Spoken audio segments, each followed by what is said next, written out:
তৃণমূল কংগ্রেসের গলায় সুর মিলিয়ে যখনই রাহুল গান্ধী কথা বলছে না, তখনই রাহুল গান্ধীর ওই গলার কণ্ঠের সাথে মমতা বন্দ্যোপাধ্যায় বেরিয়ে আসছে, তখনই অভিষেক বন্দ্যোপাধ্যায় বেরিয়ে এসছে, তৃণমূল কংগ্রেসের দুর্গন্ধ বেরিয়ে আসছে।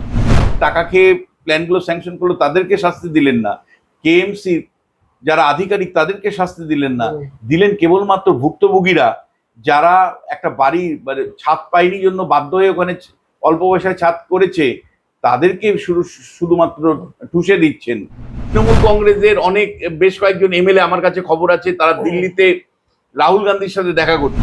কোনো বিধায়ক, নির্বাচিত বিধায়ক যদি বলে আমি ওই ওয়ার্ডে যাব না, ওই ওয়ার্ডের সংখ্যালঘুদের মানে একটা ভোট পাইনি, এটা কিন্তু কোনো একটা জায়গায় ছ্যাঁকা লাগে। আরে দিনের শেষে ওরও প্রাণ আছে, আমারও প্রাণ আছে। কে সরিয়ে দিচ্ছেন, যে লোকটাকে ভেঙে দিচ্ছেন, যে লোকটার দোকানটা ভেঙে দিচ্ছেন, যে লোকটার ডালাটা ফেলে দিচ্ছেন, সেই লোকটার বাড়িতে দুটো বাচ্চা আছে, বউ আছে, বৃদ্ধ মা আছে। প্লিজ তাদের কথাটাও কিন্তু ভাবতে হবে। নমস্কার, আপনারা দেখছেন দ্য ইন্ডিপেন্ডেন্ট বেঙ্গল।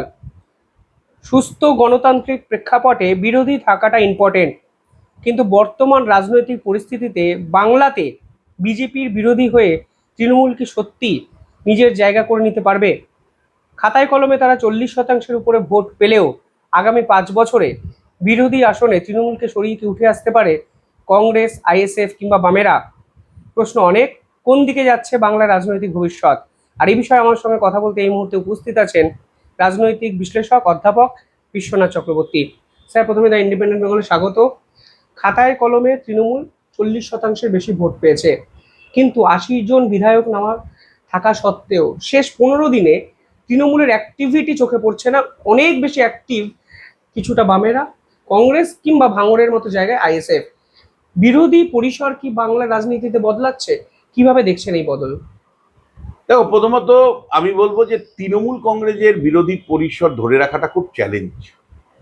তৃণমূল কংগ্রেসের মানে 15 বছর শাসন করেছে, ফলে কোনো নীতি নৈতিকতার প্রশ্ন যখনই তুলবে তৃণমূল কংগ্রেস, বিজেপি আয়নাটা সামনে রাখবে যে 15 বছরে ভাই তুমি কি করেছো।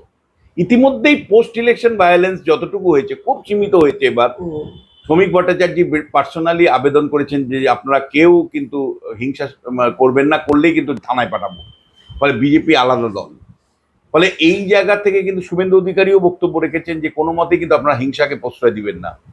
যেই মুহূর্তে মমতা, তারপরেও হিংসা অল্প বিস্তর হয়েছে, সেটাও খুব সীমিত পরিমাণে, কিন্তু যেই মুহূর্তে মমতা অভিষেক এই হিংসা নিয়ে কথা বলতে গেছেন, সেই মুহূর্তে বিজেপি 2021-এর আয়নাটা দেখিয়ে দিয়েছে যে 2021 সালের মানে হিংসার মাত্রাটা কোথায় ছিল, যেখানে হাজার হাজার মানুষ বাড়িঘর ছেড়ে আসামে আশ্রয় নিতে হয়েছিল, বিহারে আশ্রয় নিতে হয়েছিল, ঝাড়খণ্ডে আশ্রয় নিতে হয়েছিল, আমরা দেখেছি।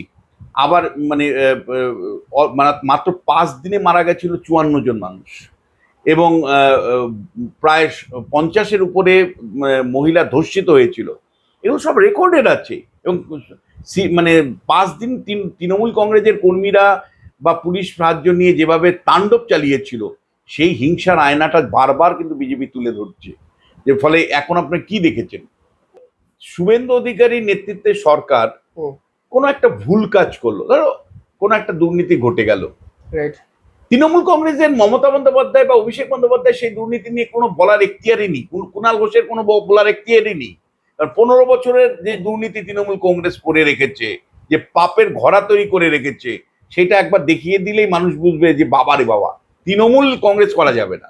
তৃণমূল মানেই টাকা দাও, তৃণমূল মানেই হলো তোলাবাজ, তৃণমূল মানেই হলো মানে গুন্ডাগার্দি, তৃণমূল মানেই হলো সিন্ডিকেট রাজ, তৃণমূল মানেই হলো ললেসনেস।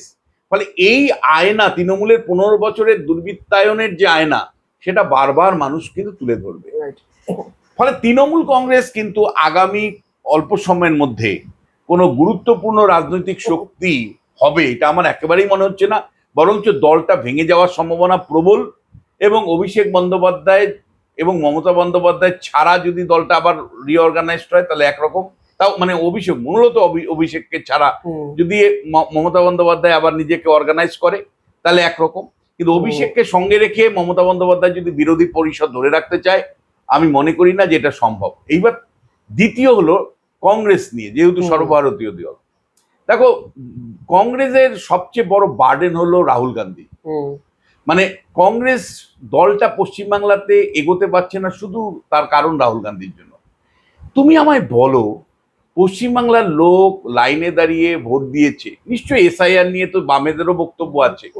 বহু সাধারণ মানুষ মানে ইলেকশন কমিশনের ব্যর্থতা আঙুল তুলে দেখিয়েছে যে এসআইআর এ ঠিক মতন কাজ করেনি, বহু জেনুইন নাগরিক এবার ভোট দিতে পারেননি, এটা নিয়ে কোনোদিন মত নেই। কিন্তু যে ভাবে নির্বাচনটা এবার হয়েছে তাতে সমস্ত স্তরের রাজনৈতিক দল, কর্মী, তোমরা সংবাদ মাধ্যম, আমরা বিশ্লেষক সবাই একমত, বহুদিন পরে একটা নিরপেক্ষ স্বাধীন ভোটাভুটি হলো। এবার বলদাটা ওখান থেকে দিল্লি থেকে বলছে যে ভোট চুরি হয়ে গেছে, ভোট চুরি হয়ে গেছে, ভোট চুরি হয়ে গেছে, পশ্চিমবাংলাতে ভোট চুরি হয়ে গেছে। এবং তৃণমূল কংগ্রেসের গলায় সুর মিলিয়ে যখনই রাহুল গান্ধী কথা বলছে না, তখনই রাহুল গান্ধীর ওই গলার কণ্ঠের সাথে মমতা বন্দ্যোপাধ্যায় বেরিয়ে আসছে, তখনই অভিষেক বন্দ্যোপাধ্যায় বেরিয়ে এসছে, তৃণমূল কংগ্রেসের দুর্গন্ধ বেরিয়ে আসছে। ফলে কংগ্রেস দলকে বাঁচাতে কেউ পারবে না। মানে কংগ্রেস দলের জন্য উপযুক্ত পরিসর সব সময় থাকে। আমি তো বলি যে তৃণমূল কংগ্রেসের সাথে কংগ্রেসের বাস্তানুপাতিক সম্পর্ক। তৃণমূল কংগ্রেস এই যে বলছি যে এখন ভাঙবে, তৃণমূল কংগ্রেসের অনেক বেশ কয়েকজন এমএলএ আমার কাছে খবর আছে তারা দিল্লিতে রাহুল গান্ধীর সাথে দেখা করছে। ফলে তৃণমূল কংগ্রেস ভাঙলে সাধারণত কংগ্রেসের লাভবান হওয়ার কথা, বড় পরিমাণে লাভবান হওয়ার কথা। এমনকি তৃণমূল কংগ্রেসটা পুরোপুরি কংগ্রেসের মধ্যে ঢুকে যাওয়ার সম্ভাবনা আছে, সেটাও আমি অস্বীকার করি না। কিন্তু তারপরেও বলবো রাহুল গান্ধীর অবস্থান কিন্তু যথেষ্ট রাজ্যে যারা কংগ্রেস করেন বা রাজ্যে কংগ্রেসের সংগঠন বাড়ানোর জন্য কিন্তু একটা বার্ডেন হয়ে দাঁড়ায় বহু ক্ষেত্রেই। মানে অপ্রয়োজনীয়, অযথাচিত ভাবে মমতা বা অভিষেকের তিনি কখনো প্রশংসা, কখনো তিনি তাদের সমালোচনা করেন। প্রশংসা যখনই করেন তখন মমতা এবং অভিষেকের অ্যান্টি ইনকম্বেন্সিকে মানে তার মধ্য দিয়ে প্রকাশ করতে হয়, অর্থাৎ অ্যাজ ইট যেন মমতা এবং অভিষেক বন্দ্যোপাধ্যায় অ্যান্টি ইনকম্বেন্সিটাকে সঙ্গে নিয়ে নিতে হয় তাকে। এই বার্ডেনটা মানে অনেকটাই হলো নীলকণ্ঠ হতে হয় তাকে। এইবার বলে কংগ্রেসের ওইটা যদি রাহুল গান্ধী সরান, তাহলে কিন্তু আমি বলছি তৃণমূল যত ভাঙবে কংগ্রেসের মানে বৃদ্ধি ঘটার সম্ভাবনা বাস্তানুপাতিক, কারণ একসময় কংগ্রেস ভেঙে তৃণমূল হয়েছিল। ফলে খুব কাছাকাছি অবস্থান কিন্তু তৃণমূলের থেকে যারা চলে যাবেন তারা কিন্তু কংগ্রেসেই যাবেন। এবং আমি আবারও বলছি, আমার কাছে যা খবর, বেশ কয়েকজন এমএলএ তারা দিল্লি কংগ্রেসের সাথে যোগাযোগ করছেন। এরা মেইনলি মুর্শিদাবাদ, মালদা অঞ্চলের মানে সংখ্যালঘু মুসলিম সম্প্রদায়ের মানুষ। এরা কিন্তু মমতা বন্দ্যোপাধ্যায়ের যে দুটো বিধায়কদের বৈঠক ডেকেছিলেন, দুটো বৈঠকে আসেননি। প্রথম বৈঠক যেটা হয়েছিল মমতা বন্দ্যোপাধ্যায় যেটা ডেকেছিলেন তাতে গোটা 9 জন আসেননি। আর এবারের মানে গতকাল যে বৈঠকটা হয়ে গেল তাতে প্রায় 15 জনের মতন আসেননি, 65 জনের মতন এসছেন। ফলে মমতা বন্দ্যোপাধ্যায় কিন্তু দল পুরোপুরি ধরে রাখতে পারবেন না। ফলে এইবার যেটা দেখার, যেহেতু বামেরা লেটারাল এন্ট্রি দেয় না, মানে সমস্যাটা হচ্ছে বামেরা যদি লেটারাল এন্ট্রি দিত, বামেরা যদি ধরো মোহাম্মদ সেলিমরা বলতো যে ঠিক আছে তৃণমূল কংগ্রেসের মধ্যে যারা একটু ফ্রেশ আছে তাদেরকে আমরা দলে নিয়ে নিব, মানে ওপেন ডিক্লেয়ার করতে হবে, মানে কোনো একটা ভরসা তো পায় না না এরা। আমি তো 1:1 কথা বলি, এরা আমাকে বলে যে স্যার দেখুন বামপন্থীদের কাছে তো আমরা যেতে পারবো না, কারণ বামপন্থীদের দরজা বন্ধ। তাহলে বামপন্থীদের সূচিবাহীগ্রস্ত দল, সূচিবাহীগ্রস্ত দলের ওই একটা সমস্যা।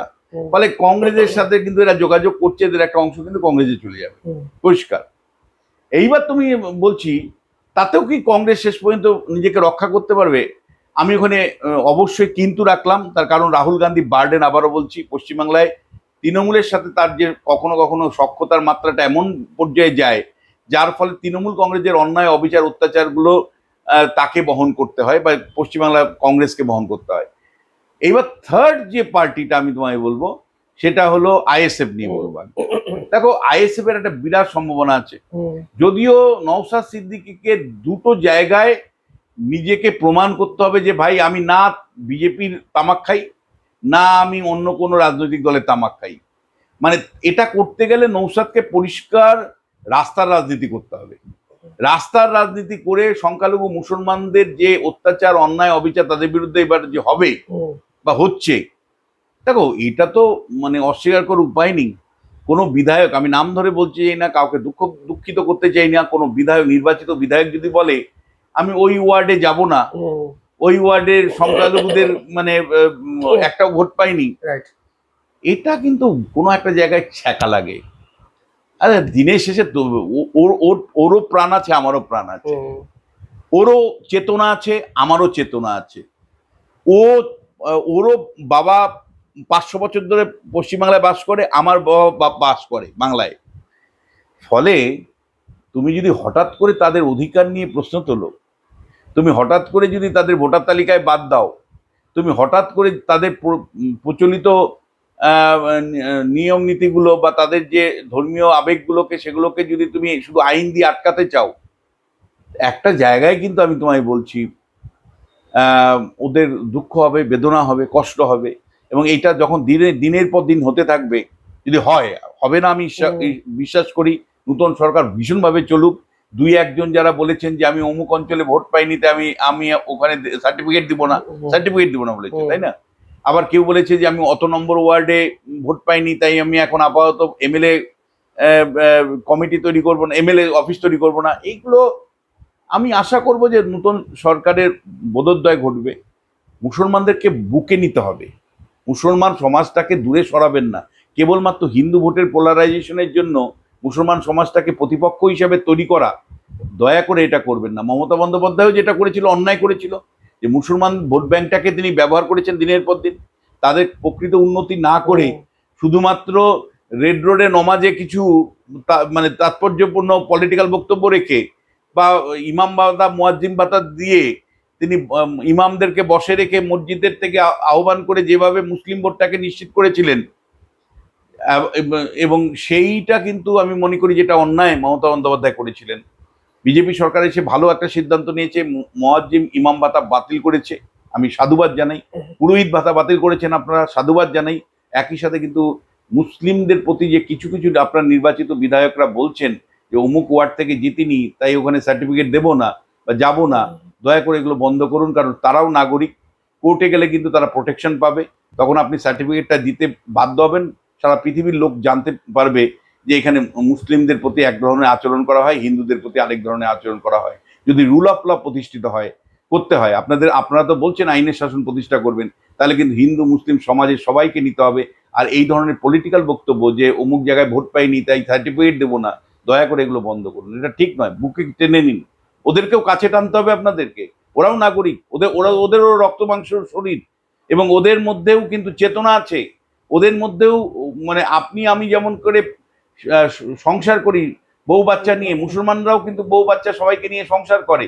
আপনারা যখন কোনো একটা কারণে বলেন যে ওই জায়গায় ওদেরকে সার্টিফিকেট, আমি সার্টিফিকেট ওখানে দেবো না, ওই নম্বর ওয়ার্ডে আমি ভোট পাইনি বলে, তখন তার হৃদয়টা ব্যথা করে, তার ছেলে মেয়ে তারা কষ্ট পায় যে আমরা মুসলিম জন্য আমাদেরকে এইভাবে বলা হচ্ছে। ফলে আমি দয়া করে এটা করবেন না। ভালো একটা সরকার চালান, সবাই মিলে সরকার চালান, আমরা সমর্থন করছি। ফলে আপনারা দয়া করে হিন্দু মুসলিম সমাজ সবাইকে নিয়ে চলুন। এই জায়গাতে আমি বলছি, যদি তারপরেও আমাদের বাণী, আমাদের বক্তব্য, আমাদের অভিমতগুলো যদি বিজেপি সরকার না শোনে, যদি শুধুমাত্র হিন্দু ভোটে পোলারাইজেশনের জন্য মুসলিমদেরকে আড়াল মানে করে বা তাদেরকে ভিলেনে পরিণত করে বা তাদের উপরে শুধু টার্গেট করা হয়, করবেন আমি বিশ্বাস করি। যদি করা, তাহলে সেখানে কিন্তু পথের রাজনীতিতে যে এগিয়ে থাকবে। অর্থাৎ পরিষ্কার, তুমি লক্ষ্য করলে, তুমি শুরুতেই বললে যে সিপিআইএম দল কিন্তু নির্বাচনের ফলাফলে পরে সরব। সিপিআইএম দলের এই সরব আমি মনে করি অত্যন্ত তাৎপর্যপূর্ণ সরব। তার কারণ এটা, তারা যে বেসিক প্রশ্নগুলো তুলছেন সেই প্রশ্নগুলো কিন্তু কোনো মতে অস্বীকার করা যায় না। আমি তো ব্যক্তিগতভাবে মনে করি যে কোনো মানে বেআইনিভাবে নির্মাণ হওয়া উচিত না। আমি তো মনে করি বেআইনি নির্মাণের সাথে যারা যুক্ত আধিকারিক ছিলেন, মানে যারা বিল্ডিং প্ল্যান স্যাংশন করেছেন, তাদেরকে জেলে পড়া উচিত। আমি তো বাই হার্ট বিশ্বাস করি একজন অধ্যাপক হিসাবে যে বেআইনি নির্মাণগুলোকে গুড়িয়ে দেওয়া উচিত। কিন্তু আপনি যারা প্ল্যান স্যাংশন করলেন তাদেরকে শাস্তি দিলেন না, আপনি যে সমস্ত কাউন্সিলর টাকা খেয়ে প্ল্যানগুলো স্যাংশন করলো তাদেরকে শাস্তি দিলেন না, কেএমসি যারা আধিকারিক তাদেরকে শাস্তি দিলেন না, দিলেন কেবলমাত্র ভুক্তভোগীরা যারা একটা বাড়ি মানে ছাদ পায়নি জন্য বাধ্য হয়ে ওখানে অল্প পয়সায় ছাদ করেছে, তাদেরকে শুধুমাত্র ঠুসে দিচ্ছেন। এটা আমার মনে হয় কোনো একটা জায়গায় একটু ভাবার দরকার। এবং একই সাথে আমি বলবো যে ধরো সত্যি বলতে কি, যেভাবে আমি তো এই ইয়েতে একটার পর একটা রাস্তা কলকাতায় আমি তো দেখি, ঘুরি বিধান সরণি, যাওয়া যায় না, গাড়ি নিয়ে তো দূরের কথা, হেঁটে যাওয়া যায় না। আমি তো মনে করি যে হকারদেরকে পুনর্বাসন দেওয়া উচিত, হকারদেরকে মানে নিয়ন্ত্রণ করা উচিত। তৃণমূল কংগ্রেস যত টাকা পেত ততই জায়গা ছেড়ে দিত। তৃণমূল কংগ্রেসে কি ছিল, ভাই হকার একটা ডালি নিয়ে বসলো, এবার তুমি বেশি টাকা দিলে তাহলে তুমি বললো আরো বড় জায়গা তুমি ব্যবহার করো, আরো টাকা দিচ্ছ মাসে, আরো বড় জায়গা ব্যবহার করো, টাকা দাও আর জায়গা ব্যবহার করো, তাতে লোক যদি যেতে না পারে না পারে। এইটা তো ছিল তৃণমূল। এইবার বিজেপি সরকারকে আমরা আশা করব যে রাতারাতি মানে এই লোকগুলোকে সরানো যাবে না ভাই। আমি বলছি যে আপনি মারধর করে সরাতে পারেন, মানে জল যেমন গড়িয়ে শেষ পর্যন্ত নিচে আসে, ঠিক তেমনি ভাবে রুটি রোজগার ওই ও যখন ও শিশুর দিকে তাকাবে, ও যখন ওর বউয়ের দিকে তাকাবে, দিনের শেষে ওখান থেকে ওকে 500 টাকা রোজগার করে নিয়ে যেতে হবে চাল ডাল গ্যাসের দামের জন্য। ফলে ওকে এখানে আপনি মারধর করবেন, জেলে পুরে দিবেন, ভেঙে দিবেন ওর হকারের ডালা, আরেক জায়গায় গিয়ে বসতে বাধ্য হবে। ইতিমধ্যে কিন্তু আপনারা দেখবেন, আমি সরাসরি নতুন সরকারের মন্ত্রীদেরকে বলছি যে আপনারা লক্ষ্য করবেন যে আপনারা প্রথম দুদিনে হকার উচ্ছেদের নামে যেগুলো করেছেন, ভালো করেছেন, অবশ্যই করা উচিত, কিন্তু একটু সময় দিয়ে তাদেরকে পুনর্বাসনের দিয়ে। কিন্তু যাদেরকে সরিয়েছেন পরের দিন সকালবেলায় পেটের টান, এ তো আমার মতন অধ্যাপক নয় বা আপনার মতন মন্ত্রী নয় যে টাকা গাড়ি কোনো অভাব নেই। ফলে ওই লোকগুলো পেটের টানেই বাধ্য হয়েছে পাশের জায়গায় ডালি নিয়ে বসতে। ফলে প্লিজ এগুলোকে কেবলমাত্র দ্রুততার সাথে আপনি যদি করতে চান, হাজার হাজার মানুষের রুটি রোজগারের উপর টান দিয়ে, সেটা ভীষণ অন্যায় হবে, সেটা ঠিক হবে না। আপনি অবশ্যই মানে দখল মুক্ত করতে চাইছেন, সাধুবাদ জানাই। আগের সরকার তো করেনি, আগের সরকার টাকা নিয়েছে আর আরো বেশি দখলদারি বাড়িয়েছিল। ফলে আপনারা দখল মুক্ত করতে চাইছেন, সাধুবাদ। কিন্তু একই সাথে আপনি মনে রাখবেন যে লোকটা কে সরিয়ে দিচ্ছেন, যে লোকটাকে ভেঙে দিচ্ছেন, যে লোকটার দোকানটা ভেঙে দিচ্ছেন, যে লোকটার ডালাটা ফেলে দিচ্ছেন, সেই লোকটার বাড়িতে দুটো বাচ্চা আছে, বউ আছে, বৃদ্ধ মা আছে। প্লিজ তাদের কথাটাও কিন্তু ভাবতে হবে। আমি বলছি না যে ওখানে রাখুন, কিন্তু অ্যাটলিস্ট দুটো করতে পারেন। দুটো সাজেশন একজন অধ্যাপকের কাছ থেকে।